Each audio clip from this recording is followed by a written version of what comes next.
Silent Hill was released in February of 1999 for the PlayStation 1. It follows Harry Mason, a typical everyman who ends up in the town after his daughter Cheryl begged him to take her there on vacation, but ends up swerving out of control and off-road after trying to avoid hitting a girl in the middle of the street. After regaining his consciousness, his daughter is gone and he sets off to find her. On a first playthrough, after crashing his Jeep, Harry gets out and sees Cheryl running.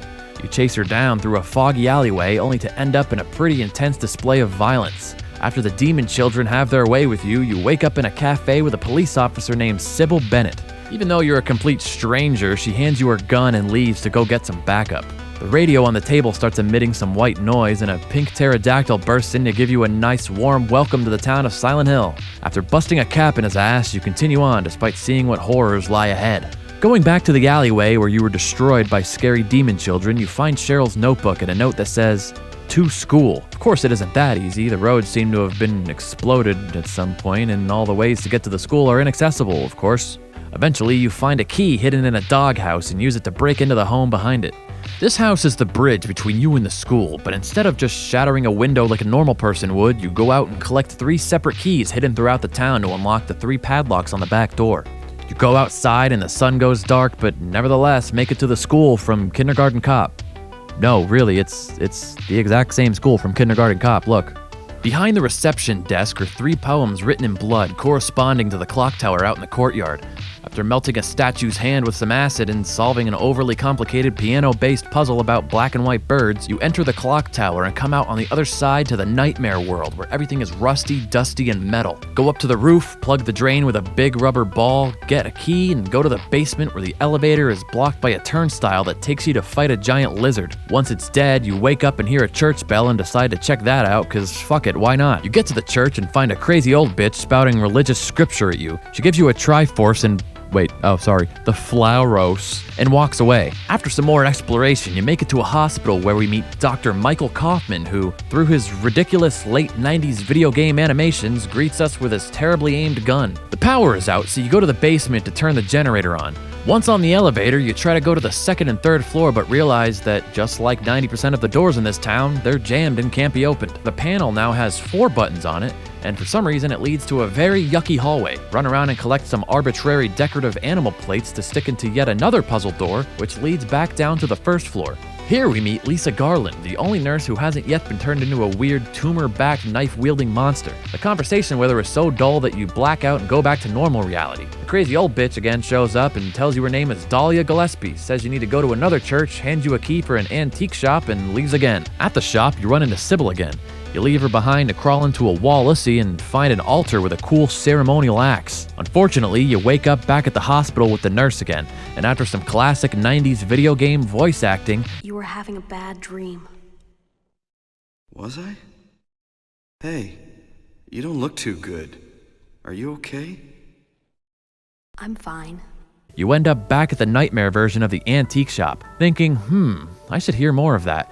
You make your way back to the hospital, but stop at the town center. The floor breaks and you end up in a sand pit with a conveniently placed hunting rifle and a large mutant larva to shoot at. After blowing it away, it breaks through the window and you escape to the hospital. She tells you there's a way to get to the lake through the sewers, so you figure, hey, why not? You abandon her again and head off to the building across the street where the larva grows into a moth. Once he's dead, the town returns to normal. Making your way through the sewers, you end up in a resort area and go onto a boat where you meet back up with Sybil and get interrupted by the crazy old bitch again who tells you some more crazy old shit. She says to go to an amusement park nearby and use the Flauros to kill the demon making Silent Hill the way it is. After the Sewers Part 2 Electric Boogaloo, you come out at the amusement park and decide to ride the merry-go-round. Sybil is here to ruin your fun time, so you can either enact your revenge or save her if you picked up the red floor juice at the hospital. Regardless, you meet the little girl again and use the Triforce on her, which teleports you to an amalgamation of the previous locations you visited. After more convoluted door puzzles, you're finally ready to fight the final boss, who just stands in the middle of the arena and blasts you with force lightning. What happens afterwards depends on a couple of factors, like if you saved Sybil or not, and of course if you've beaten the game before and picked up a few special items.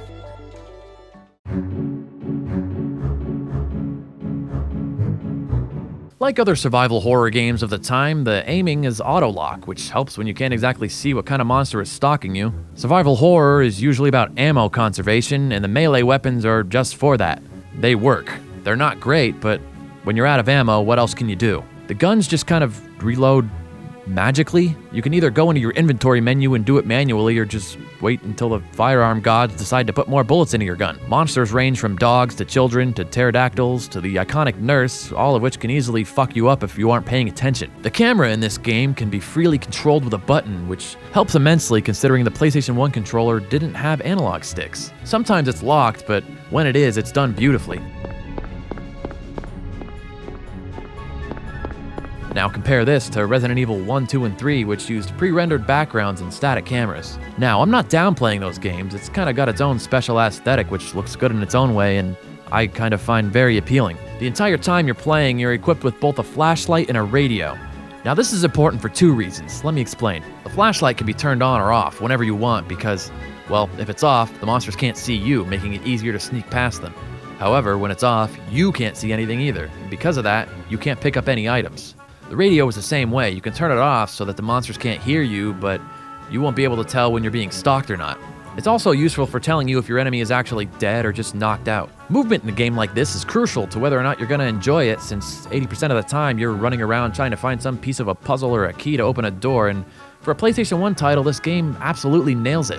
While it does utilize tank controls, the brilliant camera actually helps tremendously when running through tight hallways or dark alleys. Additionally, Harry won't just keep running into walls when he tries to.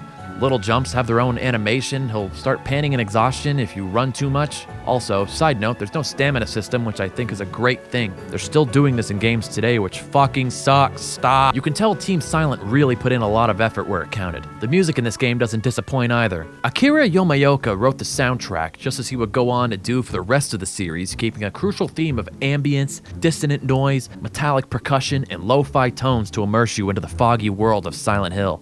From the calming sense of safety off the track Clawfinger,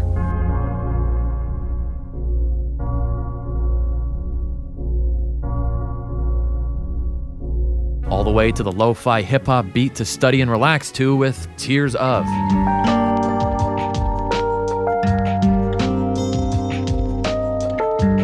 In conclusion, there's a reason that this game got overwhelmingly positive praise. Without a doubt, I believe that even without nostalgia, this game is still fun, mildly scary, and the story, while pretty dated, isn't too bad for the time. Compared to everything else released around or before 1999, you can really see the care and love that Konami poured into this project, and it shows even 2 decades later. I, like many others who played this as a kid, still see foggy roads in real life, and the first thought that comes to my head is, well, this game. Putting this game on a pedestal wouldn't be too much of an exaggeration, since this game quite literally changed how horror games would be made from this point forward. So, how does it fare in 2023?